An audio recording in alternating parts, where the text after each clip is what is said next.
नमस्कार दोस्तों, आपका स्वागत है आपके अपने चैनल स्टडी वाइंस ऑफिशियल पर।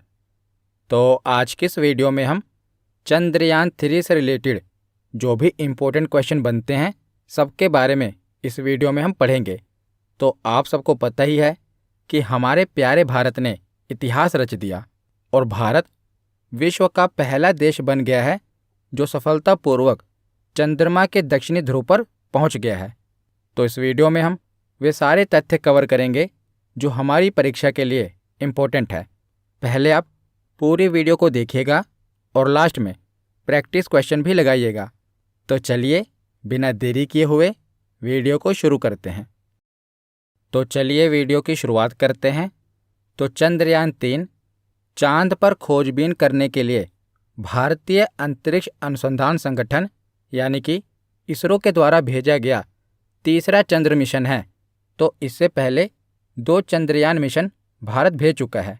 ये भारत का तीसरा चंद्रयान मिशन है।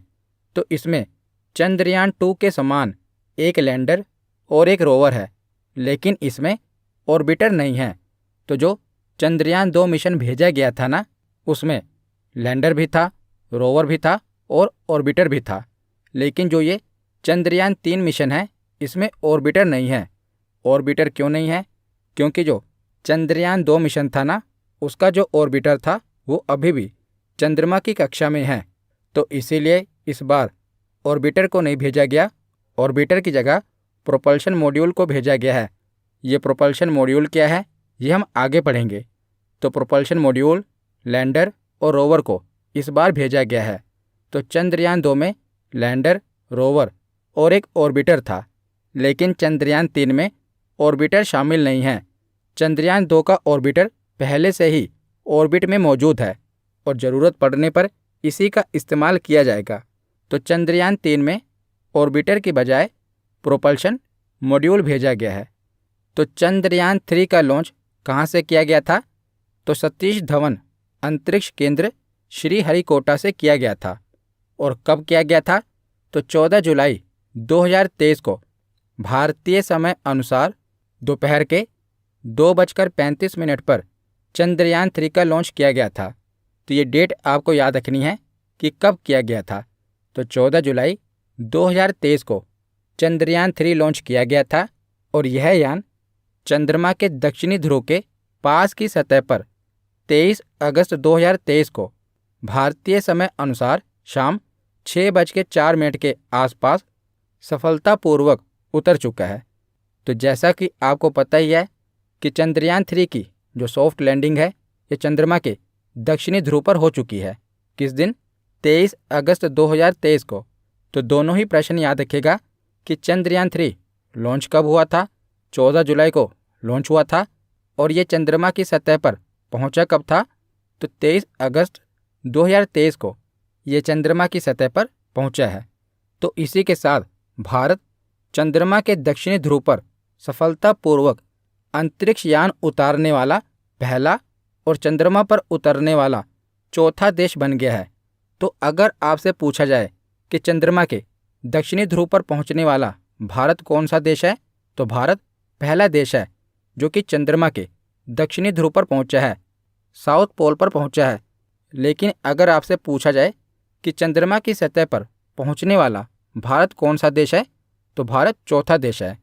इससे पहले सोवियत संघ, जो कि अब रूस है, अमेरिका और चीन, ये चंद्रमा के उत्तरी ध्रुव पर पहुंच चुके हैं और भारत चौथा देश है चंद्रमा की सतह पर पहुंचने वाला। लेकिन दक्षिणी ध्रुव की बात की जाए तो भारत पहला देश है चंद्रमा के दक्षिणी ध्रुव पर पहुंचने वाला। तो जो ये मिशन है, ये चंद्रयान 2 की अगली कड़ी है, क्योंकि जो पिछला मिशन था यानी कि चंद्रयान 2 था, ये सफलतापूर्वक चांद की कक्षा में प्रवेश करने के बाद अंतिम समय में मार्गदर्शन सॉफ्टवेयर में गड़बड़ी के कारण सॉफ्ट लैंडिंग में विफल हो गया था। पिछली बार जो चंद्रयान 2 था, ये सॉफ्ट लैंडिंग नहीं कर पाया था। तो सॉफ्ट लैंडिंग का पुनः सफल प्रयास करने हेतु इस नए चंद्र मिशन को प्रस्तावित किया गया था। तो जैसा कि आपको पता ही है कि 23 अगस्त को जो ये चंद्रयान 3 है, ये चंद्रमा की सतह पर सॉफ्ट लैंडिंग सफलतापूर्वक कर चुका है। तो जो ये चंद्रयान-3 मिशन है, इसका उद्देश्य क्या है? तो इसके 3 उद्देश्य हैं। पहला उद्देश्य है लैंडर की चंद्रमा की सतह पर सुरक्षा और सॉफ्ट लैंडिंग कराना, जो कि पूरा हो चुका है। दूसरा उद्देश्य है रोवर को चंद्रमा पर भ्रमण का प्रदर्शन करना, यानी कि जो रोवर भेजा गया है लैंडर के अंदर, ये लैंडर से बाहर निकलेगा और चंद्रमा की सतह पर यह घूमेगा, भ्रमण करेगा और वहाँ पर चंद्रमा की मिट्टी, उसकी जलवायु, इसका परीक्षण करेगा। तो दूसरा उद्देश्य है रोवर को चंद्रमा पर भ्रमण का प्रदर्शन करना और तीसरा उद्देश्य है यथास्थित वैज्ञानिक प्रयोग करना, यानी कि जिसके लिए लैंडर और रोवर को चंद्रमा पर भेजा गया है साइंटिफिक एक्सपेरिमेंट करने के लिए। तो ये 3 उद्देश्य हैं चंद्रयान-3 के, याद रखिएगा। उसके बाद आगे देखते हैं, तो चंद्रयान-3 को किस रॉकेट के द्वारा लॉन्च किया गया है? तो रॉकेट का नाम आपको पता होना चाहिए। क्या नाम है? LVM-3M4। तो रॉकेट का नाम क्या है? LVM-3M4। तो जो ये LVM-3M4 रॉकेट है ना, तो इसका पहले नाम क्या था? तो इसे पहले GSLV Mk3 नाम से जाना जाता था, जिसका वर्तमान में नाम क्या है? LVM-3M4। तो LVM-3M4 की फुल फॉर्म क्या है? तो लॉन्च व्हीकल मार्क 3 इसकी फुल फॉर्म है। और जो पहले इसका नाम था GSLV Mk3, इसकी फुल फॉर्म क्या है? तो geosynchronous satellite launch vehicle mark 3, ये इसकी फुल फॉर्म है। तो इसका बजट कितना है, यानी कि चंद्रयान-3 जो भेजा गया है इसका टोटल बजट कितना है? तो पहले हम देख लेते हैं कि जो चंद्रयान-1 भेजा गया था इसका बजट कितना था। तो चंद्रयान-1 का बजट था 386 करोड़ रुपए और जो चंद्रयान-2 भेजा गया था इसका बजट था 978 करोड़ रुपए और जो वर्तमान में चंद्रयान-3 भेजा गया है इसका बजट है 615 करोड़ रुपए। तो याद रखेगा चंद्रयान-3 का टोटल बजट कितना है?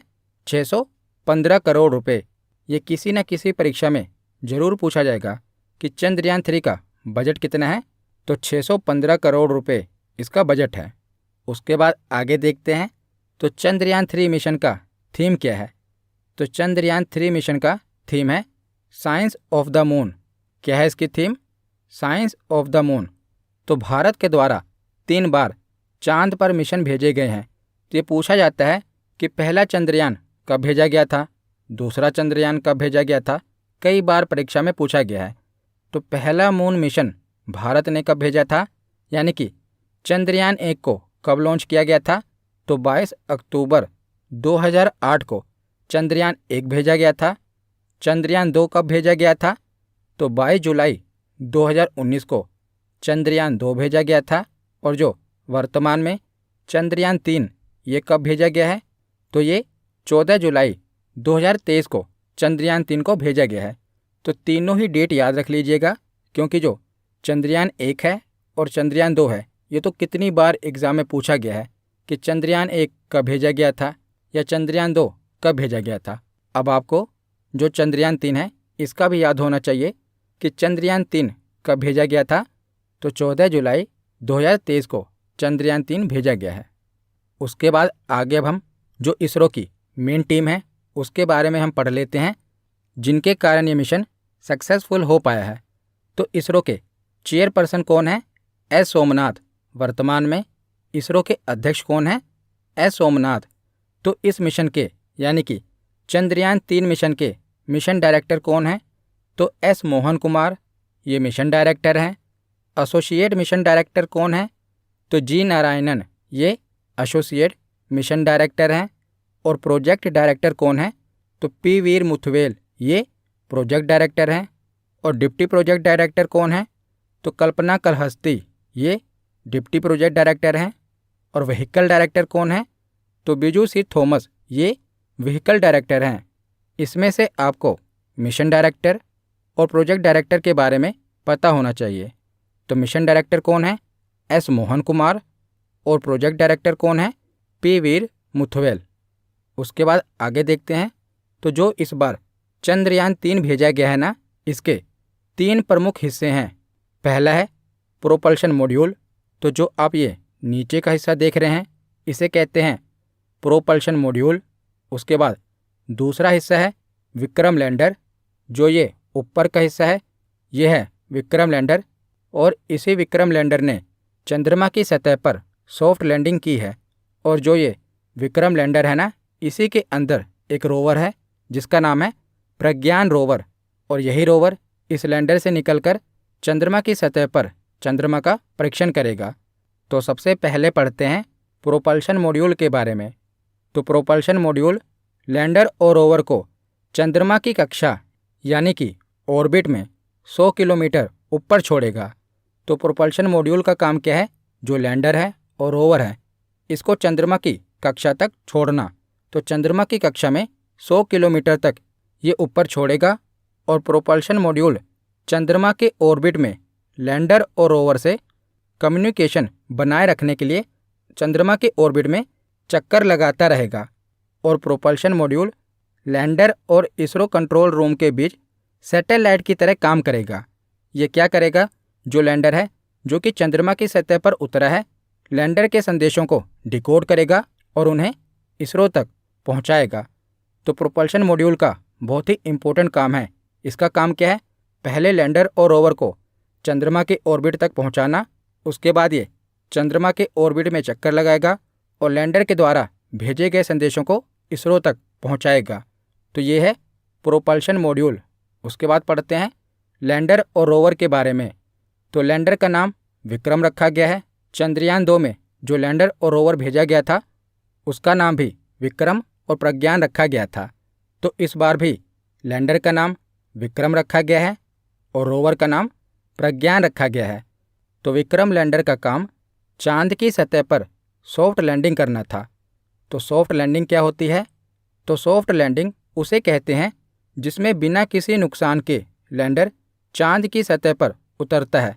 और आपको पता ही है कि 23 अगस्त को जो ये लैंडर विक्रम है ये चांद की सतह पर सफलतापूर्वक उतर चुका है। तो लैंडर के अंदर ही रोवर प्रज्ञान रहेगा। ये लैंडर के अंदर से निकलेगा। एक प्रकार का ये रोबोट है जिसके 6 पहिए हैं। तो जो प्रज्ञान रोवर है ये 1 सेंटीमीटर प्रति सेकंड की रफ्तार से लैंडर से बाहर निकलेगा, और इसे निकलने में 4 घंटे लगेंगे। और बाहर आने के बाद ये चांद की सतह पर 500 मीटर तक चलेगा, यानी कि आधा किलोमीटर तक चलेगा। और जो प्रज्ञान रोवर है इसमें कितने पहिए लगे हैं? तो इसमें 6 पहिए लगे हैं। ये आप देख रहे हैं, यह है प्रज्ञान रोवर और ये है विक्रम लैंडर। तो जो ये चंद्रयान 3 भेजा गया है जिसके 3 हिस्से हैं प्रोपल्शन मॉड्यूल, लैंडर और रोवर, तो इनका काम क्या है? तो ये चंद्रमा की सतह पर परीक्षण करने के लिए गए हैं, साइंटिफिक एक्सपेरिमेंट करने के लिए गए हैं। तो जो ये मॉड्यूल भेजा गया है इसमें साइंटिफिक एक्सपेरिमेंट करने के लिए कोई ना कोई इंस्ट्रूमेंट लगा होगा। तो इन्हीं इंस्ट्रूमेंट को क्या कहा जाता है? पेलोड कहा जाता है। तो जो प्रोपल्शन मॉड्यूल भेजा गया है ना, इसमें एक पेलोड लगा है जिसका नाम है शेप। तो इसकी फुल फॉर्म आपसे एग्ज़ाम में पूछी जाएगी। तो जो पूरा चंद्रयान 3 था ना, इसमें 7 पेलोड लगे हैं, जिसमें से एक पेलोड किस में लगाया गया है? प्रोपल्शन मॉड्यूल में लगाया गया है। तो ये मैं आपको डिटेल में पढ़ा रहा हूँ, और देखिएगा यहाँ से एग्ज़ाम में ज़रूर प्रश्न बनेंगे, क्योंकि जो ये टॉपिक है यहाँ से परीक्षा में प्रश्न आएगा ही आएगा। और एग्ज़ामिनर अगर डिटेल में आपसे प्रश्न पूछेगा तब भी आपका गलत नहीं होना चाहिए। इसीलिए आपको ये भी याद होना चाहिए कि जो प्रोपल्शन मॉड्यूल भेजा गया है इसमें कौन सा पेलोड लगा है? तो इसका नाम है शेप। तो शेप की फुल फॉर्म क्या है? स्पेक्ट्रोपोलर इमेट्री ऑफ हैबिटेबल प्लैनेट अर्थ। तो इसकी फुल फॉर्म भी आपको याद होनी चाहिए। शेप की फुल फॉर्म क्या है?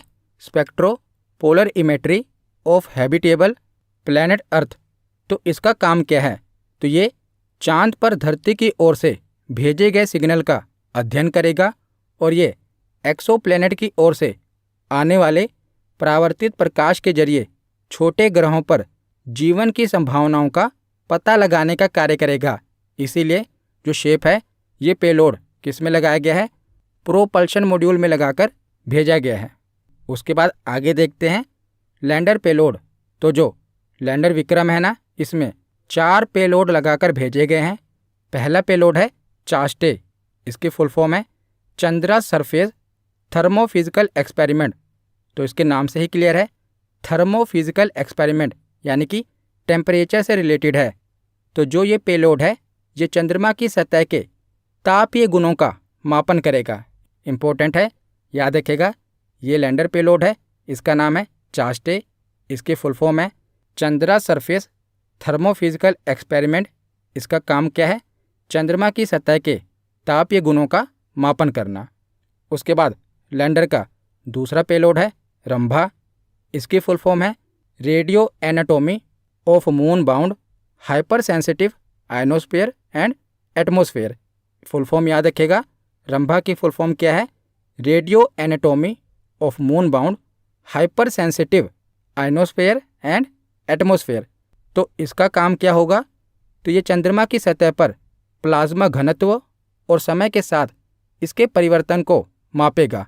तो इसका काम है चंद्रमा की सतह पर जो प्लाज्मा है उसकी डेंसिटी और इसके साथ उसके परिवर्तन को मापना।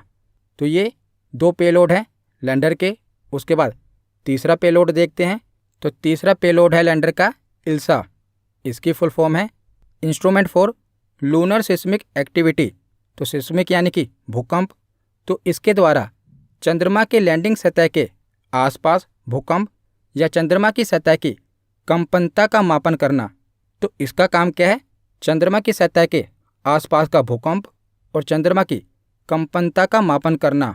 उसके बाद चौथा इंस्ट्रूमेंट है LRA, इसकी फुल फॉर्म है लेज़र रेट्रो रिफ्लेक्टर एरे। तो इसका काम क्या है, तो ये चांद प्रणाली की गतिकी को यानी कि डायनेमिक्स को समझने के लिए एक प्रयोग है।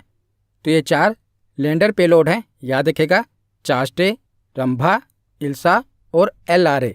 तो 4 ये हो गए, एक प्रोपल्शन मॉड्यूल का हो गया। 5 पेलोड हमने पढ़ लिए, अब बचे 2। तो 2 रोवर पेलोड हैं, यानी कि लैंडर के अंदर से जो रोवर निकलेगा उसमें 2 पेलोड लगाए गए हैं। पहला है लिप्स, इसकी फुल फॉर्म है लेज़र इंड्यूस्ड ब्रेकडाउन स्पेक्ट्रोस्कोप। तो इसका काम क्या है, तो चंद्रमा की सतह के बारे में हमारी समझ को आगे बढ़ाने के लिए रासायनिक संरचना प्राप्त करना और खनिज संरचना का अनुमान लगाना, यानी कि चंद्रमा की सतह पर खनिज पाए जाने की कितनी संभावना है इसका अनुमान लगाना। ये किसका काम है, लिप्स का। और दूसरा पेलोड लगाया गया है APXS, इसकी फुल फॉर्म क्या है, अल्फा पार्टिकल एक्सरे स्पेक्ट्रोमीटर। तो इसका काम क्या है, तो लैंडिंग स्थल के आसपास मिट्टी और चट्टानों की मौलिक संरचना का निर्धारण करना, ये इसका काम है। तो इस तरह हमने 7 पेलोड के बारे में पढ़ लिया। अब आगे हम कुछ महत्वपूर्ण तथ्य देख लेते हैं। तो जो चंद्रयान 3 भेजा गया है ना, इसका वेट कितना है ये हम देख लेते हैं, क्योंकि ये भी एग्ज़ाम में पूछा जाता है। तो चंद्रयान 3 के 3 मॉड्यूल हैं, प्रोपल्शन मॉड्यूल, लैंडर मॉड्यूल और रोवर मॉड्यूल। तो तीनों का वेट देख लेते हैं। तो बात की जाए टोटल वेट कितना है, तो टोटल वेट है 3900 किलोग्राम, यानी कि 3900 kg, जिसमें से प्रोपल्शन मॉड्यूल का भार कितना है, तो प्रोपल्शन मॉड्यूल का वेट है 2148 किलोग्राम। लैंडर मॉड्यूल का भार कितना है, 1726 किलोग्राम। और रोवर मॉड्यूल का भार कितना है, तो 26 किलोग्राम। ये वेट आपको पता होना चाहिए, ये भी एग्ज़ाम में पूछा जाता है। तो यहाँ पर हमारा थियरी सेक्शन कंप्लीट होता है। अब हम प्रैक्टिस क्वेश्चन लगाते हैं। तो पहला प्रश्न है कि मिशन चंद्रयान 3 को कब लॉन्च किया गया था। तो बताइए, चंद्रयान 3 को कब लॉन्च किया गया था, 14 जुलाई को, 12 जुलाई को, 14 जून को या 14 अगस्त को। तो चंद्रयान 3 को 14 जुलाई को लॉन्च किया गया था। तो इसका सही जवाब है ऑप्शन ए। अगला प्रश्न है कि चंद्रयान 3 ने चंद्रमा की सतह पर कब लैंड किया है। तो चंद्रयान 3 ने चंद्रमा की सतह पर कब लैंड किया है, तो इसने 23 अगस्त 2023 को चंद्रमा की सतह पर लैंडिंग की है। तो इसका सही जवाब है ऑप्शन ए। अगला प्रश्न है कि मिशन चंद्रयान 3 के सफल लैंडिंग के बाद भारत चंद्रमा के दक्षिणी ध्रुव पर पहुंचने वाला कौन सा देश बन गया है। तो चंद्रमा के दक्षिणी ध्रुव पर पहुंचने वाला भारत कौन सा देश बन गया है, तो भारत पहला देश बन गया है जो कि चंद्रमा के दक्षिणी ध्रुव पर पहुंचा है। तो इसका सही जवाब है पहला, ऑप्शन ए। अगला प्रश्न है कि मिशन चंद्रयान-3 को कहाँ से लॉन्च किया गया था? तो बताइए, चंद्रयान-3 को कहाँ से लॉन्च किया गया था? सतीश धवन अंतरिक्ष केंद्र यानी कि श्रीहरिकोटा से लॉन्च किया गया था। तो इसका सही जवाब है ऑप्शन बी। अगला प्रश्न है कि चंद्रयान-3 को किस रॉकेट से लॉन्च किया गया है? तो चंद्रयान-3 को किस रॉकेट से लॉन्च किया गया है? तो इसे LVM-3 M4 रॉकेट से लॉन्च किया गया है। तो इसका सही जवाब क्या होगा? ऑप्शन सी। अगला प्रश्न है कि चंद्रयान-3 मिशन लॉन्च करने में कुल कितना खर्च आया है? तो बताइए, चंद्रयान-3 मिशन के लिए कितना खर्च आया है? 386 करोड़, 978 करोड़, 615 या 1024 करोड़ रुपए? तो इसका सही जवाब है 615 करोड़ रुपए का खर्च आया है। तो इसका सही जवाब है ऑप्शन सी। अगला प्रश्न है चंद्रयान-3 मिशन के मिशन डायरेक्टर कौन है? तो मिशन डायरेक्टर कौन है? तो इसका सही जवाब है मोहन कुमार, ऑप्शन डी इसका सही जवाब है। अगला प्रश्न है कि मिशन चंद्रयान-3 की थीम क्या है? तो थीम क्या है बताइए? India is on the moon, science and moon, या मून इज़ वेरी नियर, या इसका सही जवाब होगा साइंस ऑफ द मून। तो इसका सही जवाब है science of the moon, option D. अगला प्रश्न है कि मिशन चंद्रयान-3 के लैंडर का क्या नाम रखा गया है? तो इसके लैंडर का नाम रखा गया है विक्रम, ऑप्शन ए। अगला प्रश्न है कि मिशन चंद्रयान-3 के रोवर का नाम क्या रखा गया है? तो लैंडर का नाम है विक्रम और रोवर का नाम क्या रखा गया है? प्रज्ञान। तो इसका सही जवाब है ऑप्शन बी। अगला प्रश्न है कि चंद्रयान-3 अभियान के परियोजना निदेशक यानी कि प्रोजेक्ट डायरेक्टर कौन हैं? तो इसके प्रोजेक्ट डायरेक्टर हैं पी वीर मुथुवेल। तो इसका सही जवाब क्या होगा? Option A. अगला प्रश्न है कि चंद्रयान-3 में इनमें से क्या नहीं है? तो बताइए, लैंडर, रोवर, ऑर्बिटर। तो चंद्रयान-3 मिशन में इनमें से क्या नहीं है? तो इसमें ऑर्बिटर नहीं है। तो इसका सही जवाब क्या होगा? ऑप्शन सी। अगला प्रश्न है कि चंद्रयान-3 मिशन में इस्तेमाल हुआ रॉकेट LVM-3 का कुल वजन कितना है? तो चंद्रयान-3 का कुल वजन कितना है? तो इसका टोटल वेट है 3900 किलोग्राम। तो इसका सही जवाब क्या होगा? ऑप्शन सी। अगला प्रश्न है कि लैंडर पेलोड में तापीय चालकता और तापमान को मापने के लिए कौन सा उपकरण लगा है? तो लैंडर पेलोड में तापमान को मापने के लिए कौन सा उपकरण लगा है? तो ऑप्शन बी चास्टे इसका सही जवाब है।